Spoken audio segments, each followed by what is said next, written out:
process too. So we're not just sitting here like going through the motions, but we're really here for a reason, and we see like what's the highest manifestation of what this could lead to, and how do we do that. And so I'm going to present my vision as an orientation of what I feel could be the purpose of this kind of conference, and what our intentions were in organizing and hosting it. And then we can hear from people about, you know, what else we could add to that. So I'll kind of start with from the bottom up. So starting from the bottom with Sanctorum Ecovillage and the space that we have here, which is on the schedule for a tour this morning, and I'd kind of like maybe the sun to be out and the mountain to be visible when we do that, so we'll see when's the right time. But I just want to start here and really just like emphasize what's super freaking exciting for me about this kind of conference and why we're doing it in terms of Sanctorum Ecovillage. And I'll start with big picture as far as Sanctorum Ecovillage is concerned, and the purpose of the conference. And this comes back to something a little bit more kind of cosmic and open-ended, which is when Treefort got here a day or two ago, I asked, y'all excited for the conference? And he responded, I'm excited to see what it's about. And that got me thinking, like, all right, that's a good place to start the orientation. What's the conference about? So let's start there, the big picture, answering Treefort's question. What's it about? And I'll do my best to kind of articulate. It's all freestyle, so essentially what it's about, why we're here, the purpose of this conference is a step in a direction, right? And the direction that we'd like to step into is actually different than the direction that we as a human species have been going on the planet. So that's a good starting point. This conference is intended to be a step in a direction. And what direction is that? It's different than the direction we've been going as a species. And so what I mean by that is I feel that something that many of you might already resonate with and relate to and be noticing, which is that it seems that our species is at a critical crossroads of decision making, and which way are we going to go? Because I believe that we're at a time where, I mean, it's probably pretty obvious, and you don't have to try to like prove it as some sort of woo-woo new age belief system anymore. You can just like look outside and talk to people and see what's happening in the world, and notice that, yeah, no, actually there's like really immense changes that are happening right now, and really immense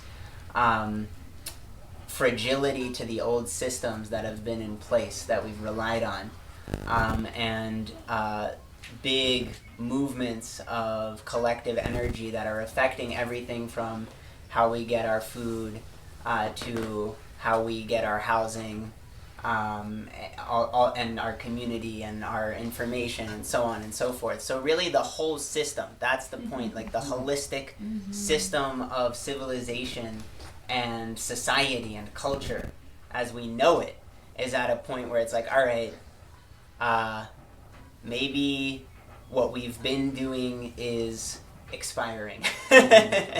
Right? Okay.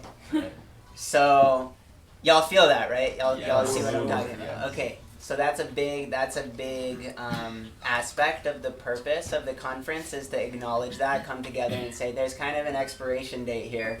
We might have passed it. It's definitely approaching, if not, on the way we've been doing things overall as a general kind of societal norm and so on. And there's so many facets to that. That's the thing. And they're so interconnected, right? And so when I say there's so many facets, what I mean is you can literally name any aspect of society and it correlates to what I'm talking about. So education, boom, definitely, right? Art and entertainment and media, boom, definitely, right? Agriculture, food, how you generate your energy, power source, I mean, we know this, it's happening, right? The shift in where our resources are going to come from, whether or not they're going to be able to keep coming from there, and so on. Intercultural and international relations and communications and peacekeeping and so on. Boom, definitely relevant. So health, wellness, medical care, well-being, definitely, right? So all of these different dimensions and facets that seem to be, you know, supposedly somewhat separate or distinct in society, they're clearly all completely interwoven, and they're clearly all together encountering this precipice that we're approaching, where it's like, okay, there's a change happening, and we need to decide what we're going to do about it, because if we keep going the way we've been, it's not really working. And even if we patch it up and put on a Band-Aid and take the temporary cure or whatever to avoid, you know, the long-term effect or whatever it might be, we're still just suppressing the cause of what's happening, and so it'll keep coming up in new ways, and it'll keep escalating and accelerating over time one way or another, right? So even if you can postpone or delay or procrastinate the situation, it should be clear that, hey, let's like wake up and take responsibility for what's going on, because even if we have the ability to do that, it might be a week, it might be a year, it might be our children's lives, our grandchildren's, probably not too much further than that we can keep pushing it, right? So we might as well start contemplating and gathering like this and having conferences and people who are interested in being the change that they want to see and being, you know, the conspirators of the new paradigm that want to actually make it happen, and you know, be proactive and not just passive and relying on, oh, someone or something in the world needs to do this or that for me. No, like, it's up to us, so let's do it. I have the power to do that with my voice, with my resources. Let's, you know, have a space where people can gather. Let's invite the people. Let's start envisioning where we're going instead. And that brings me to the next kind of aspect of what this conference is about, which is, where are we going instead? What is this new alternative paradigm that we want to shift into? And that's why we called this a sustainable living conference, because I think that the biggest difference, we don't just mean sustainable like sustainability in the conventional sense. What we mean is that the biggest difference between that direction I said we want to maybe not keep going in, and the direction that we're proposing that let's innovate and co-create, the biggest difference is one of them is just not sustainable. And if we can create something that can actually be sustained, that can actually continue to function, that you know, is not just like crumbling and expiring, that's a great alternative for the planet and for our children's children and so on. So sustainable. That's the difference. And just like the problems are connected to every aspect of society and civilization, I believe the solutions are too.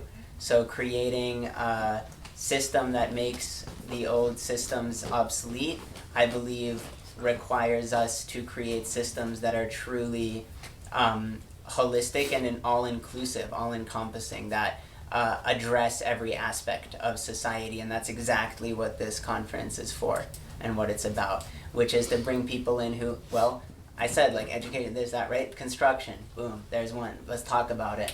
Education, that's part of what's happening here. Even health, like the morning practices, it's all connected, right? So bringing all of these things together. And then ultimately, the last thing I'll say on the big picture front is that ultimately, not only are we saying we need to innovate a new system, but what we're proposing here at Sanctorum Ecovillage and through Worldchangers organization, our nonprofit, is that this new paradigm that we're here to co-create and innovate actually has very ancient roots, that we don't need to single-handedly make something up entirely from scratch. We may invoke our genius, we may transform how it's done and be creative and innovative with each new generation. That's great. We may use technology, we may do these different things. It's awesome. But the roots and the basis and the foundation of what we need to shift into actually already exists and has existed for many thousands of years and is a sustainable way of living. And unfortunately, it's just been suppressed and persecuted and forgotten by our dominant cultural paradigm and by the dominant social system. And so those ancient, often marginalized or forgotten ways of living are clearly found in most of the, at least many of the great First Nations and indigenous cultures of really the whole world, not just the Americas, and definitely in the Americas as well. There's incredible examples of what it means to take care of nature, what it means to raise children, what it means to approach education, spirituality, healthcare, etc., all of these different aspects of civilization and culture in a sustainable way. There are examples of that for us here already that we can learn from. And not only do they still exist, but despite the marginalization of those ancient sciences and those ancient roots of how to live tribally, how to live in community, how to live as a larger collective, not as isolated dwelling units and tiny nuclear families, how to work in a way that is making sure our day-to-day vocation is in alignment with our planetary mission and our soul's calling and is in service to the community we're a part of, and so on. All of these things are clearly visible in these traditions that I'm referencing, which, like I mentioned, one of them, the great Maya tradition, will be coming to speak with us on Sunday, so I'm very excited about that. But not only do they still exist, they also have survived all of this persecution, and so I think there's something that we can learn from that.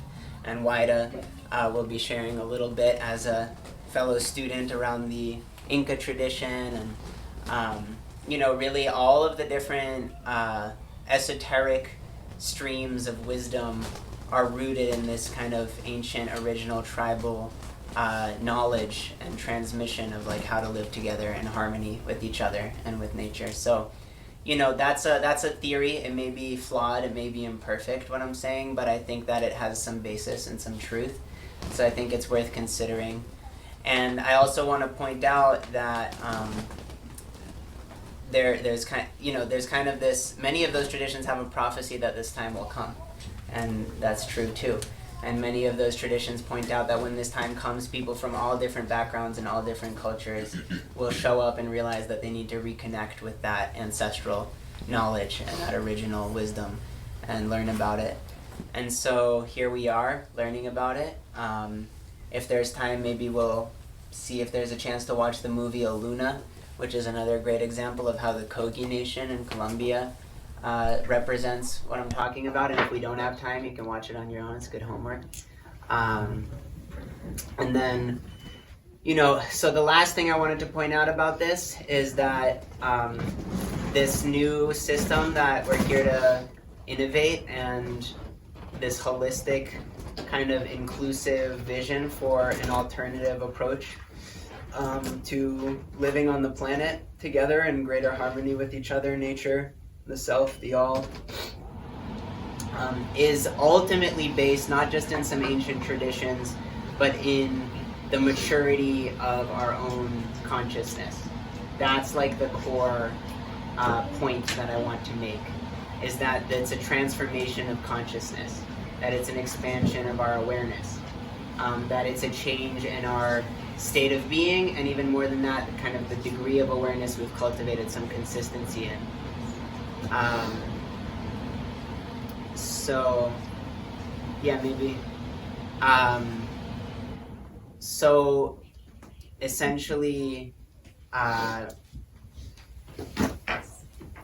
what I mean by that is through inner work is going to be the only way to make this new paradigm sustainable. That's what I really want to get at, and that's what I think is really essential with regards to the purpose of this conference and the name Sustainable Living Conference, which is that what makes this new paradigm I'm describing us co-creating and shifting into as a species on the planet, what makes it sustainable is that it has to start from within. Any system that you impose externally on a group of people will not be able to continue functioning because they will not have grown into that system. It'll just be something that you're forcing. And that's, I think, a really crucial realization that I've personally found to be like the seed kind of and spark at the heart and soul of my mission in life and the message of our organization. And I like to illustrate it with the example that my mom was a dissident in the Soviet Union. So I grew up with a mother who was Ukrainian, she was exiled from Moscow she was the head editor of the only alternative news source other than the news source that was called Truth, that was published by the federal government. You had to read and no other news source was allowed and so on. That's the Soviet Union, that's how it was. There's a totalitarian regime. So I grew up hearing all these terrible things about, she married her first husband when he was in a political concentration camp in the Soviet Union and all this stuff. So I knew how messed up communist Russia was growing up. And then I got to school and I learned about what is communism? It's this utopian vision of sharing everything and changing society. That sounds different. Wait a minute. As a kid, right? And so the reason I use that example is to make this point, which is you can have any political philosophy, you can have any economic model, that the answer is actually in abandoning all of that. It's not in politics, it's not in belief systems and philosophies and so on. It's not in any kind of system that you can impose or force on anybody. As ideal or utopian as it might seem, that won't work, because the people themselves, we as people ourselves, need to take responsibility for transforming and growing ourselves into that vision, into that possibility. And so if we don't actually grow into that, if we don't actually expand our sense of compassion, our sense of care, our willingness to work on our responsibility in day-to-day life and all of these things, if we don't grow spiritually as beings and so on, and in our day-to-day life, then it won't happen. It can't work without that. You can temporarily try to force it and then it'll collapse again. And people will just take advantage, and the whole system will be a direct expression and reflection, whatever you call it. Whether it's communism, socialism, democracy, capitalism, you can call it a million different things. Whatever the system is, politically, medically, educationally, etc., it just won't work unless we change. It's simply a reflection. You call it whatever you want, structure it however you want, and no matter what, by nature, it'll just become a direct reflection of the actual maturity and care of the people that are involved in it and that are doing it. So it's the people that count. If you put greedy, ignorant people that are doing something for personal power and so on into the most ideal situation, it could still ruin it. But if you put people who are really caring and compassionate and solutions oriented into a really terrible situation, they can alchemize and transmute that into the best thing ever. So it's the people that count. And yeah, that's kind of, I'll stop there. I could go on forever, but that's the big picture of the conference. And then I'll drop down into the specifics of Sanctorum Ecovillage and how the project here with our community relates to this gathering. But I just want to pause for a moment. As I said, it's a round table, and just invite, if no contributions, it's all good. I can keep going to the next point, but just want to pause there for a sec in terms of this orientation and intention setting for the purpose of the conference, and see if this resonates with people, if anybody has an alternative perspective or anything they want to add or share or not. Yeah, just wanted to put that out there. Yeah, I mean, I definitely resonate, and I appreciate you for verbalizing it, because oftentimes when I speak to people who aren't in this wavelength, it's like, wait, so you want to change the whole thing? And I'm like, well, yeah, yeah, the whole damn thing needs to be tweaked, and redone. A lot of it needs to be completely reformed, and so that's hard to verbalize and also feel possible without a group. So the community aspect already to me feels super powerful. So I appreciate this. I also think it can get overwhelming thinking about everything that needs to change. So you mentioning that it starts with that interchange is the thing that makes it possible. Just go back inwards, understand where you're at in the big scheme of things, and move in a direction that makes sense and serves the collective, and this stuff starts forming. there's this quote from, I think it's Margaret Mead, where it's something along the lines of, like, if you doubt that a small group of people can make a big change, realize that that's the only thing that ever has, is small groups of people organizing. And the exciting thing is there's lots of small groups of people, and the more those groups and the projects get connected, the more larger impacts can happen.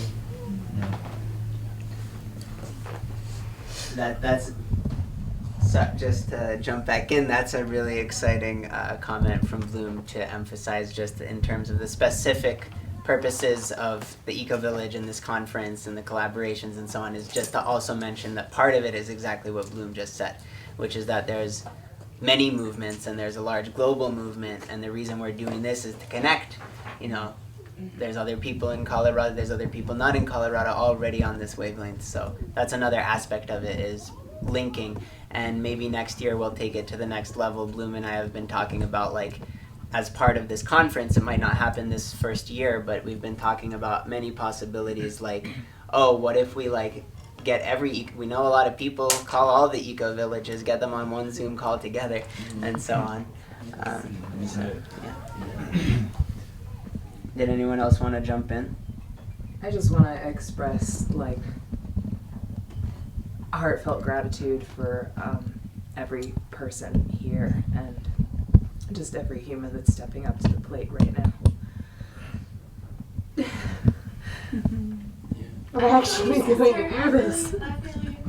And, like, consciousness, like, being a woman, okay, I don't know where I was going with that, so scratch that. But what you were saying, like, for purpose, the new earth, 5D, like, you can really only grasp what those things are when your consciousness has reached a certain level. And so when we create these eco-villages that are of higher consciousness, we are just light beams of consciousness, which is just trickling out into the rest of humanity. So the stronger of a pillar we can create in any community of consciousness is going to really catapult humanity into the directions that we need to. And it all starts with relationship, like relationship with one another and relationship with our earth and with everything innate, anything possible, anything that is living or non-living, we all have a relationship to it. And once we can co-create, then we're just gonna ripple out. And I am, like, all for every one of you in here, and thank you all for being here. And I thank myself for bringing the courage to come and also courage to speak. And thank you for letting me. Thank you for sharing that. I wanted to see if you felt complete with your share, sister. I don't know if you wanted to. Oh, I do. That's great. Yeah. Great. Thanks for being here. Yeah. Everyone's welcome to be vulnerable and open. Yeah, absolutely. Did you want to share? I think the conferences are important for sharing ideas. So I was thinking, in bureaucracy, there's a lot of compartmentalization. So in some parts, there's a lot of secrecy. We wondered, the national labs and bases, they are guarded. So even in science, they share quite a bit of info, but it's important to share it in these spaces too, and trying to learn from people. And then this idea about most important century, if we're on a particularly hingy period, you thought it doesn't really matter the time span, because the problems are existing now. So if they may still exist, or they may go one way or the other shortly in the future. But that's knowing exactly when to work on these isn't very important. Just knowing we should make some progress on them now. Just knowing what to work on. Yeah. You say what to work on? Yeah, that's definitely where we drop down into the next segue. I also wanted to jump all the way back to the beginning of what people shared and just point out that it's really overwhelming, because not only, like you said, oh, you want to change all of it. It's like, well, it's even worse than that. It's like we have to change all of it. So, like, that's you know. Yeah. And then at the same, we can work from where we already are, but it's all got to transition. So that's like even more overwhelming. But then coming back, Nima, right? What you shared, even more relieving. It's like not only, I think you said that like it can start with that inner work. It has to. It has to, yeah. And that's even more relieving, is that no one single-handedly has to make all the systems of the new civilization, because they are going to naturally and organically and almost effortlessly, there's great effort involved, but in a certain sense, almost effortlessly just emerge and blossom out of our own growth as individuals. And so if we come together and transform ourselves, then this type of thing, this type of gathering, this type of, you know, innovation and all of that will just very naturally emerge, like the creative process. It'll burst through you. You won't even be able to stop it, let alone trying to force it. Yeah. That's the difference. So yeah, we got to change it all. It's a have-to situation, sort of, you know, if we want to keep going sustainable. But at the same time, we have to do it from within. And at that point, instead of forcing it, it's just going to flower, you know, hands off in Yeah. a sense. I think we've run off with our own systems and beat ourselves down enough, and we've suffered enough pain and seen that it's not sustainable, and now we're opened up again and humble again and ready to receive Right. what makes sense. The breakdown comes before the breakthrough. Yeah.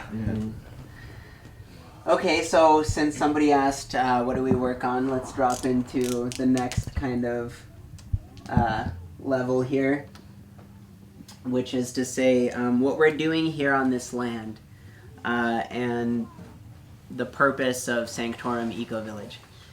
First of all, Sanctorum, it's taken from Sanctum Sanctorum, which is a Latin term that's derived from the Hebrew term for the Holy of Holies in the Temple of Solomon.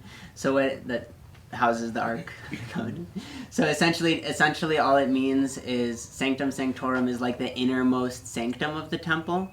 And there's a million esoteric teachings we could spend hours on just talking about this, but to keep it simple, like one key teaching, as I understand it, to know about the Sanctum Sanctorum in a temple is that original spark, that sort of mystical experience or original transmission of spirituality itself before any kind of religion or anything, like the illumination itself, let's say the message of a prophet, like a master teacher like Buddha or the Christ, or whatever that spark is, whoever that comes through, Kuan Yin, like that energy, that's what's housed in the Holy of Holies.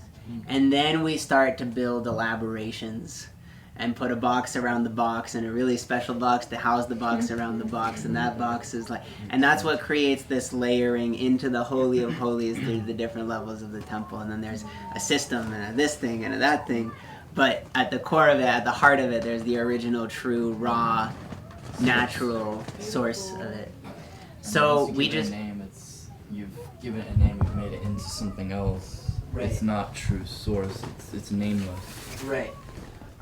Well, and so we want to also with the name, it's not what I just said. What I just described as Sanctum Sanctorum, but that's not the name. The name is Sanctorum, which in Latin isn't a noun. It's the part that's of holies, right? So there's a reason for that, why we called it Sanctorum, which means of holies in Latin, plural, which is to say that this isn't the sanctum. This is Sanctorum. So it's a temple that belongs to the network of energy portals in the grid, or however you want to think of it, of communities around the world that are to invoke this source energy and bring it into manifestation. So Sanctorum is just the of holies part of the name, and I really want to emphasize that, just because everything we're talking about and what are we going to work on and what are we working on here on this land is that it has to be scalable, it has to be reproducible, and our intention over at least this lifetime, and preferably it might take generations forward, is to create a network, is to create not just this community center, but also build relations with others, and as part of our own mission on the planet, to make other community centers in other locations, other continents, is part of our vision and our intention. So this is the first of more than one, hence Sanctorum. Make sense? Yes. Okay, so, and I did want to mention also that in terms of like the practical magic of manifesting something into reality, it's worth noting that naming something is important. So many of us have lofty ideals and resonate on a similar wavelength about what we're here to do, but then to ground that into reality, one great step you can take is name it. And that's because the name gives it form.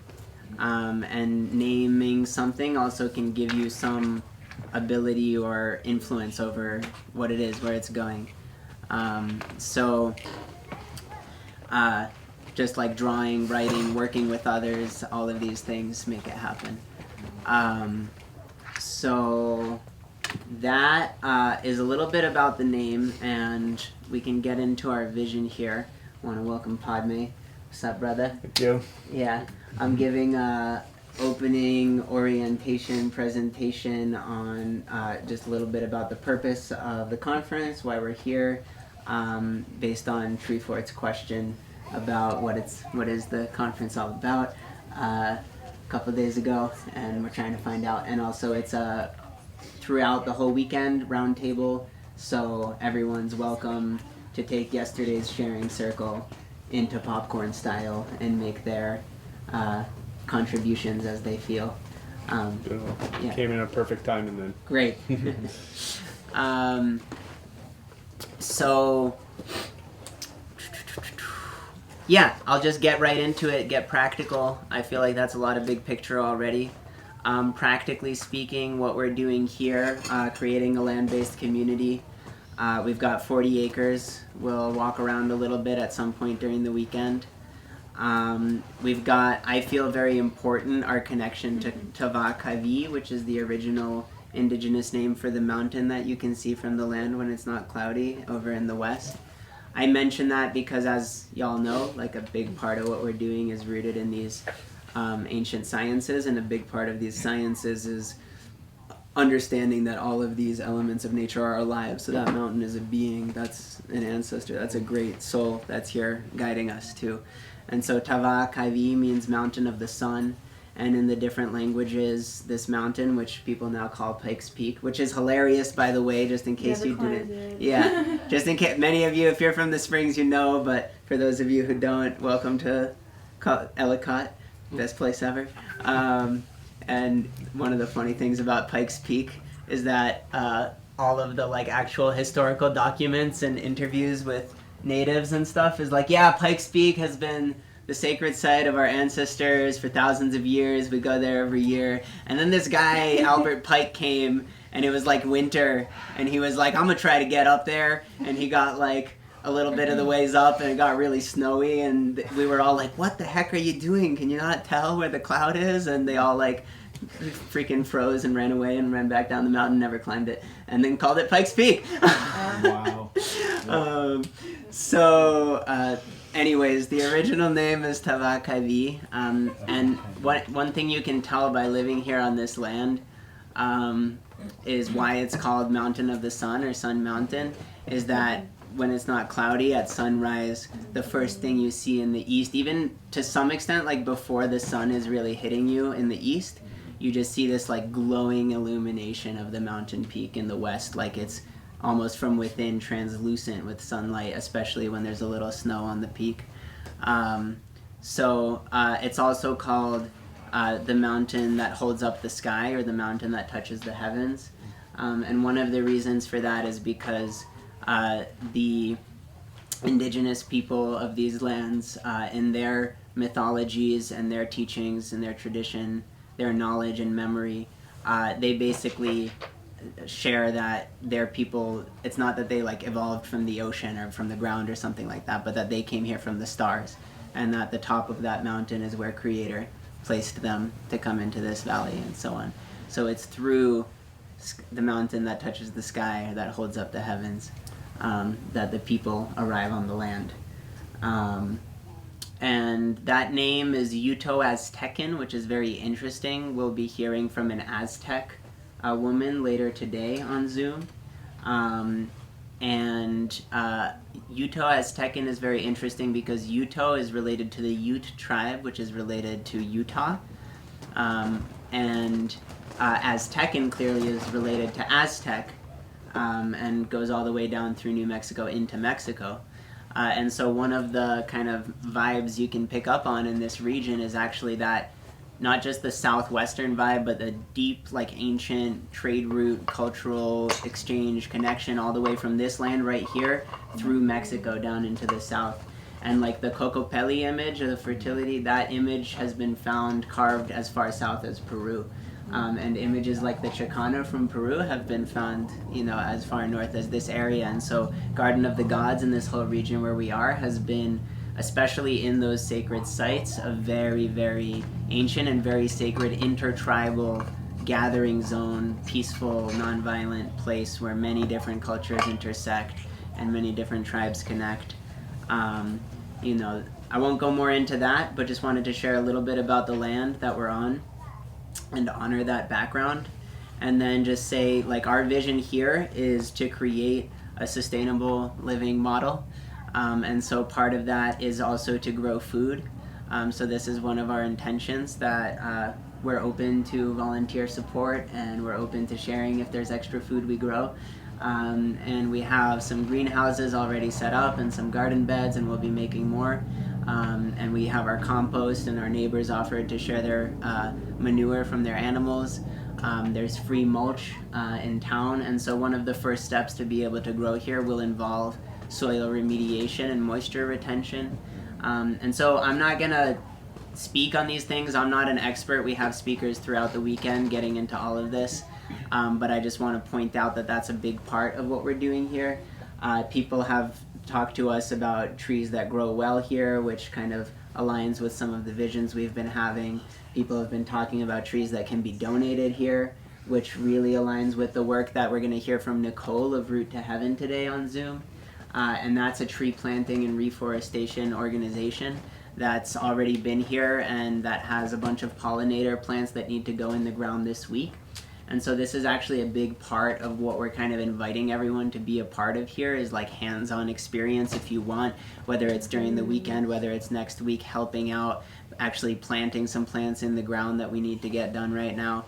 And then there's a deeper commitment that I'll go into in a minute that's not, for anyone here, unless you want, but it's like once those go in the ground, someone needs to water them and so on. And so that's like, those are like those next steps of what makes it sustainable, is actually like, finding who, for people who are meant to stick around, and that like this is like the type of place then that takes a community effort, and like it takes some longer term and investment in something to make it happen. I just want to kind of point that out. But so that's a little bit about like the soil remediation, the tree planting, the reforestation, and not just like trying to make a forest here, but also studying what are the native species, what kind of shrubs and ground covers, and what will it take to really moisten and revitalize the land here. And part of that will also be shaping the land a little bit. And then we've also got beyond the food and the plants and the trees, that will provide some shade and some windbreak for the strong winds, and some privacy for gatherings and so on. Beyond all of that, beyond the plant life, then there's the human and animal life, and that's a whole nother social dimension to it, which is enormous. And we've been living in community for years, and have had other community centers before this one, but this is the first time we've finally settled with our community on some land that is a longer term potential for creating a bigger land-based community. We've been here for a little bit over a year, about a year and a half. And so I mentioned yesterday who the residents are, and I want to really acknowledge them this weekend, because they're all people that are co-creating this, and that are really have shown a lot of commitment and have invested a lot of energy in making this happen. And so that's really the heart of the family and of what's happening here, the people that volunteer and make this reality and live here and so on. And so Ashke and Ian and Alec and Amber and Tara, who aren't here right now but who live here now with their mother Tammy and with their child Yeshi, who's here, and Waida and I, and Julia, who's really helping out in the kitchen right now. So that's a good illustration of what I'm talking about. So we've had, anywhere close to a dozen people living together at a time, with kind of half a dozen as a core group ongoing. And right now there's the 10 people I just mentioned, which is becoming intergenerational, which is really exciting with grandparents and children. And we definitely really appreciate the example of, some of our teachers' communities and some of the people that inspire us have communities with a lot of children. So it's definitely glad that Rainbow Lightning's here and that there's a lot of kids at this conference, because that's a big part of what makes community happen, is the intergenerational aspect and the sacrifices that go into actually supporting family. It takes a village, as they say. That's true. Mm-hmm. So it's good to really get into that. I saw a quote somewhere online about, we drastically underestimate the weight of villagelessness on mothers. It's just one of those million key points that are so poignant that we should just be aware of in creating this new paradigm. And so what we're creating here is the opposite of that, village, eco-village. And so, we're open to people moving in. And it's cool because with the community model, you don't have to just be entirely self-sufficient. That's part of what we're talking about, is becoming self-sufficient together.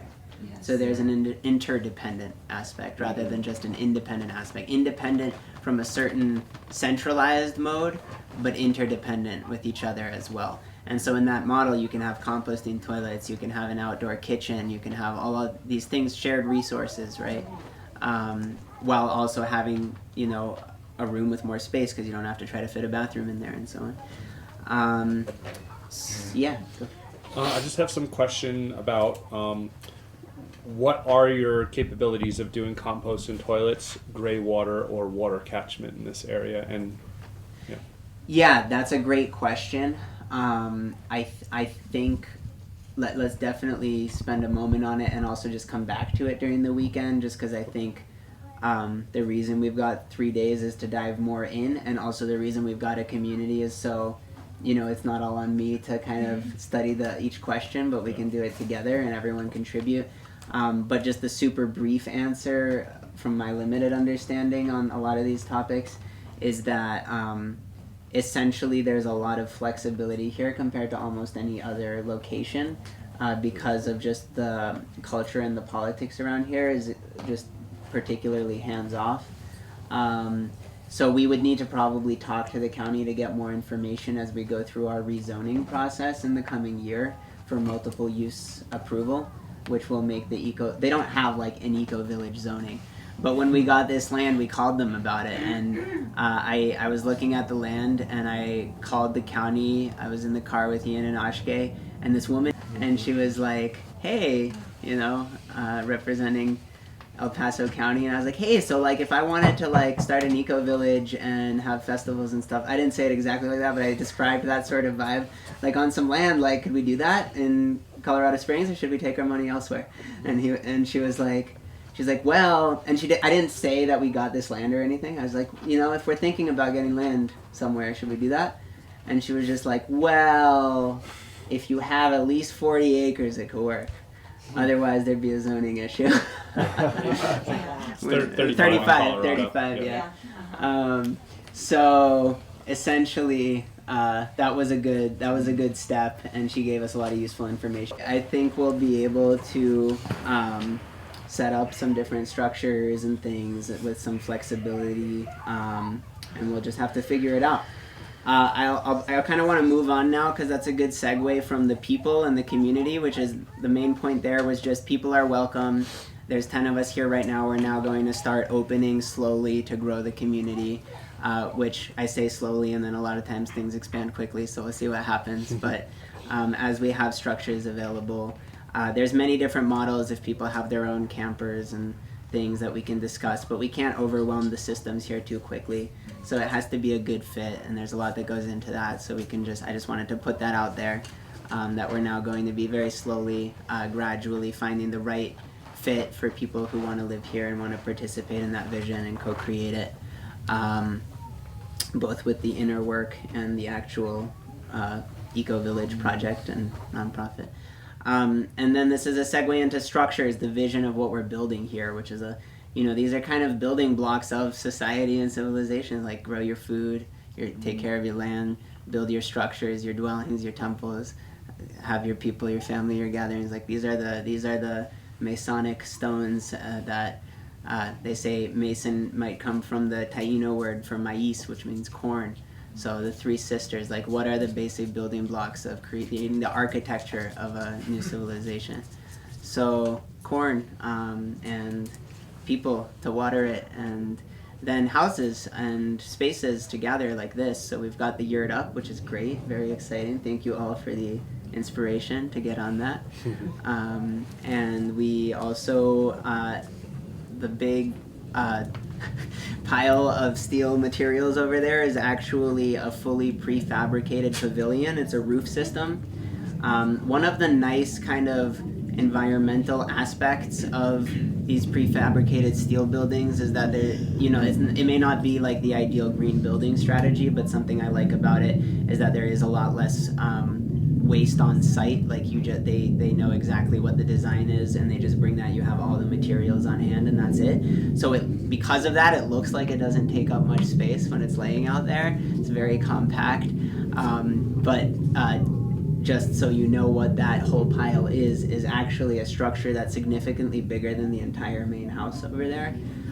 So it's a 50 by 80 by 14 roof system, and so that's going to be a very special shade structure and rain shelter and so on. And in the future, it might become a whole like school building or event venue, but right now it'll just be open to the air with this nice setup. So we've got that, and I won't go into too much detail on the other structures and projects. I'll just run through them, because if we're able at some point, I'd still like to walk around and look at things together. But just to run through some things, we've got a road system already mowed and pathways and walking paths, and you can all enjoy walking the land. Just be respectful of the neighbors and all that, but you can kind of see it goes pretty far out that way. Each side is a quarter mile. It takes about half an hour if you really walked around the fence line. And so, you can kind of wander the weaving pathways on breaks and things if you'd like. And over time, we'll be integrating things like labyrinths and Zen gardens. And Nana Marina, the Mayan teacher, said that she might like to have a little casita that she can live in when she wants to come here and have her altar. And then because we work with certain traditions, we've got our temple space here. We've got in the fire pit over there. It's all part of kind of an altar and a geometry to how the portal's being opened. And it'll also be like a pilgrimage site, so eventually we'd like to create I don't know if y'all are familiar with stupas, but our Sufi teacher has a vision of a elemental stupa based on a certain tantric symbolism of the elements as geometric shapes. So there's this giant like 3D stupa we would like to make representing the elements on this land at some point. We've got in front of the pavilion will be the main entrance with the driveway where y'all are parked mostly. That'll connect to the road. We've already talked to the county about that. No issues with that. Almost all of these things actually don't require permits here because of the laxity. We've talked to them, like we can put a whole pond in most likely, and so that's what that big cavity in the land is for a pond. Maybe we'll be able to swim in it, or put a fountain, or put some turtles. And yeah, that'll be a pond, that'll be the entrance, the kind of like a courtyard area with plants and seating around the pond and fountain, and then the shaded pavilion. And then right over here you'll see a wooden stage that's like the base of a deck that we deconstructed. What do you say? I was just about to ask about a stage. That's going to be the stage, and it's actually the size of this entire yurt. It was originally the base deck for a 30-foot yurt at Valley Soul in Boulder, and Sadhana gave it to us pretty much for free. So and then we also got like some materials from Alfalfa's when they closed down, so we kind of moved Boulder out here. And it's a really funny situation. Like if you feel the energy of it and you just like feel the vibe of what's happening, it's really funny. Like having the whole Valley Soul deck out here and just the size of that stage that can be turned into a band shell because it's round and stuff is going to be really awesome.